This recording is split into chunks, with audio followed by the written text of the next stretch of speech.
Well, before I take some questions, there's just a couple things I want to say. Number one, what an unbelievable week. As I said, you just said to the players, this doesn't happen. Today doesn't happen without complete buy-in from the building. Listen, you guys have all reported about the changes and all that, and that's all well and good, but the buy-in and the execution, the preparation, I just told those guys, nothing substitutes good preparation. And we had just such a good practice week. The guys really just, and I said it to you guys about the buy-in during the week. I sounded like coach speak when I was saying it, I'm sure, but that's why we won this football game. We won the football game because all three phases had great weeks of preparation, and we went out and executed. Listen, there's plenty of stuff that we got to get fixed. There's some takeaways. I thought our fans were unbelievable today. You know, you always worry, just generally speaking about, the team's not doing that good. You know, this city, right, is starving for some wins, and we were hungry. I know they're hungry, and we were hungry to give them one, and that was awesome. But think about how the crowd affected the game today. We had some offsides penalties down there in the red zone. The crowd was into the game, loud, energy, and so we're going to get this dome back to where it used to be, and that was just to start. I do want to compliment Alvin on the club rushing record. Just like I just said to the team, anytime you use the phrase all time, it's a big deal. And I know he's joking around about feeling old, but he certainly doesn't look old. He looks like the same guy that was being producing all these years. I thought a couple takeaways from the game.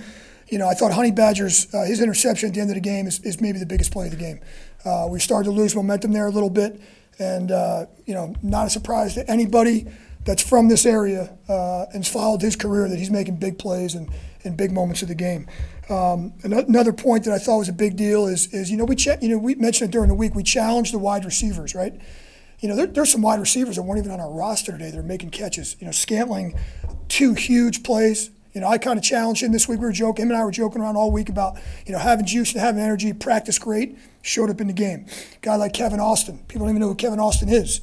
Here's a guy that we picked up in training camp and practice squad from the UFL and just worked his ass off every day to a point where some of the veteran guys are like, man, coach, you got to give this guy a chance. And so, he stepped up.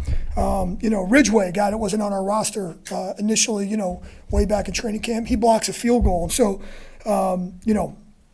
just some really, really good stuff there. I couldn't be more proud.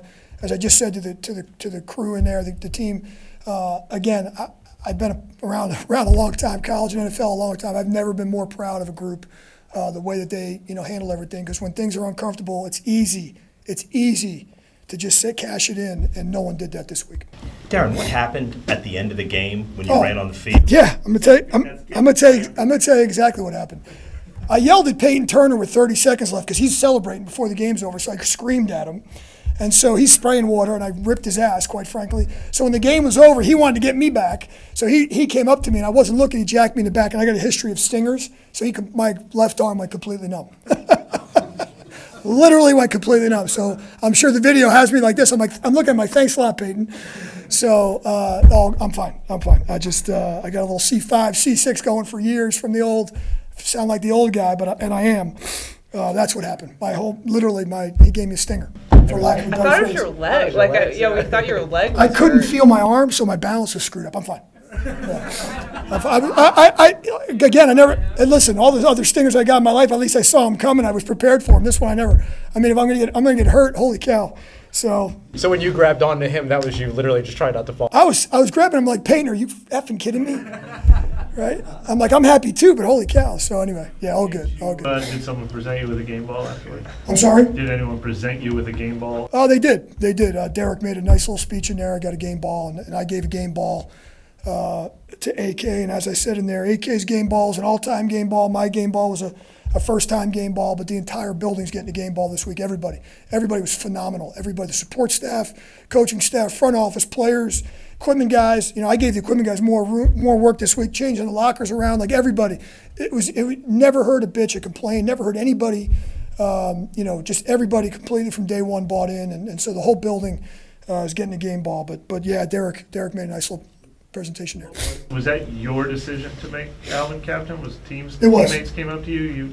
What was the thinking behind that? No, that was a coach's decision. That was my decision. I just thought, listen, I thought I thought Alvin's presented great leadership all year. Think what he means to this city, think what he means to this organization. Think about the way he's played this year. I just thought he's handled, the week very, very well, and I just thought it was the right thing to do. And he was, again, I mentioned it's easy to kind of just go on and do your own thing. Alvin Kamara might have been the guy that bought in the most of the whole, of the whole entire team. And so when the younger guys and those guys see the leadership of the team, when those guys see that, they follow suit. I just thought it was the right thing to do. He's been acting like a captain, practicing like a captain, playing like a captain. So why not make him a captain? Yeah, Darren, with the leadership on this team, and even between the third and fourth quarter, DeMario gathers the whole defense together and gives them kind of a hype speech. How much easier does that make your task this week? Yeah, truth be told, I walked over to talk to the defense, and I certainly probably could find the video. I circled back around because DeMario had him, and I said, "I'm good. I'm not gonna do any better than he's gonna do."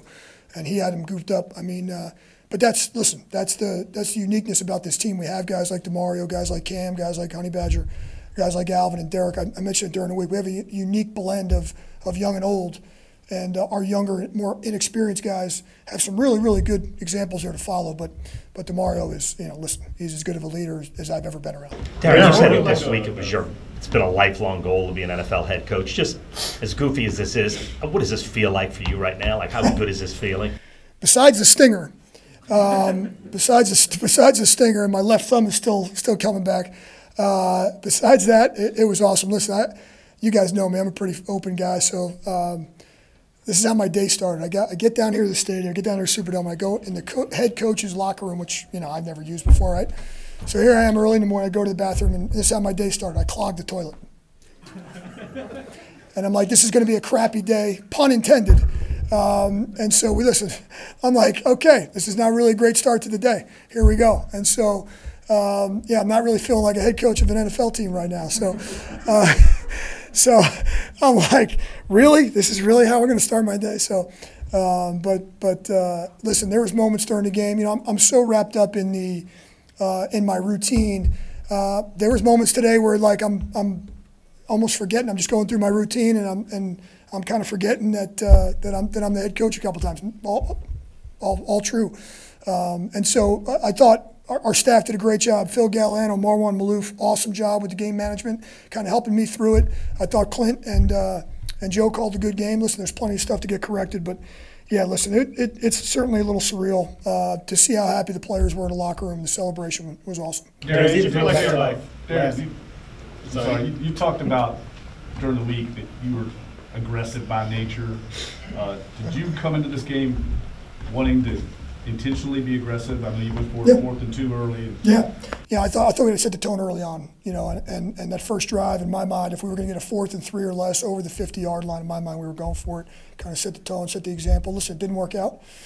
We left some points there on the board, but I thought at that moment, I think it was 4th and 2 on the 5-yard line. I thought the worst case scenario, we didn't get it. We had them pinned back. We got the ball back at pretty good field position there after the punt, so it all worked out. But yeah, no doubt. I mean, listen, that's what my message to the team was. My mission to Joe and Clint was, hey, we're going to be an aggressive play calling. Listen, it didn't work out there at the end. We got the incompletion with Alvin, but listen, that was a great play call by Clint. I wanted to be aggressive. I didn't want to just run the ball one more time and punt it back. I wanted to be aggressive, and so in the beginning, right through the rest of the end of the game, that was our mentality all the way through. And you talked earlier about, you alluded to the city being starving for like wins. Can you kind of put into context what the week has been like in the past 7 weeks of a losing streak in the NFL, and then to be able to kind of finally get over the hump today? Yeah. I mean, listen, I thought, like I mentioned earlier, I thought the energy in the building was great. I was a little bit, I'm not going to lie, I was a little bit, I really didn't know how it was going to be coming here today, and great crowd, great energy, and then just to see the fans in the beginning of the game, and then to see them as I'm walking off at the end. I mean, that was great. I said earlier in the week, the city should be pissed off, the fans should be pissed off, and they know what a winner looks like, and they want winning football, and the goal all week was to do that, and so happy we delivered. Now let's see if we can, as I said to the team, let's see if we can duplicate that week after week, but certainly a great start. You talked about the football guys were on your side today, special teams coordinator, to get Youngway, who had missed 3 field goals. Yeah, well, Youngway kicked our ass in the last game. He was lights out, and I briefly talked to Youngway before the game. Him and I are from the same area. Our 2 high schools rival high schools up in North Jersey. So I've known Youngway a long time, and I was busting his chops a little bit because he was lights out the last time we played him down there in Atlanta. He's a great player. Great job by Ridgway getting his hand on the ball.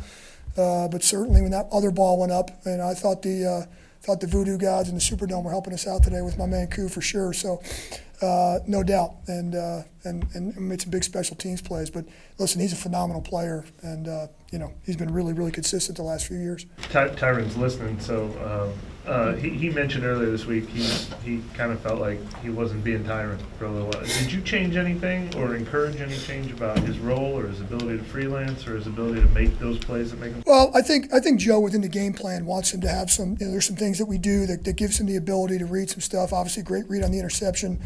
And great play, and that's the best part about him is he's his own biggest critic. He knows what good football is. He knows when he's playing good football, and he knows when he's got to step up and what things he can correct. So his experience is huge. So he's not a guy I got to worry about getting prepared. I mean, he's the ultimate professional. He's just got a great football mind, and I'm really happy he's in our locker room. That's for sure. Hey, Rizzi, you talked about how your day started, but just kind of going back to even last night. Did you get any sleep last night, or what was it like just kind of knowing if you have a big? Yeah, I didn't get a lot during the week. I can promise you, the first few days of the week, I was dragging a little bit. So yet last night I made sure, and I caught a little bit of a cold during the week. Shocker, right? I wasn't eating or sleeping, so I caught a little cold here, and I'm like, man, I got it. So I woke up today feeling great, ready to go, and I came down here refreshed and energized, and now I got to rehab my shoulder because of pain. So. Did you have family in the audience? See Derek Carr throw the football deep, because obviously, he's come up. Last week was the first time he played since an injury. But yeah, he threw a couple of great deep balls today to Scantling. Some great routes by Scantling. It's great to see those guys connect. You look at Derek for the day. I mean, I think he came out of the game with a 132 pass rating, really efficient game for him. But yeah, the deep shots are huge because it opens up everything else. And Scantling did a great, like I said, we put a couple of those plays in this week, a couple shots to him, and it was great to see him cash in on those. Did you have a family in attendance at all? I did, yeah. I didn't have all, my two sons that play college football, so they weren't able to make it down. But yeah, I had family, friends. Some of my college buddies came in. Obviously my family was here, so just a lot of great people. The support this week's been phenomenal. I still haven't answered every text. I'm still working on that, but no, it's been awesome. Appreciate you guys. Thank you very much.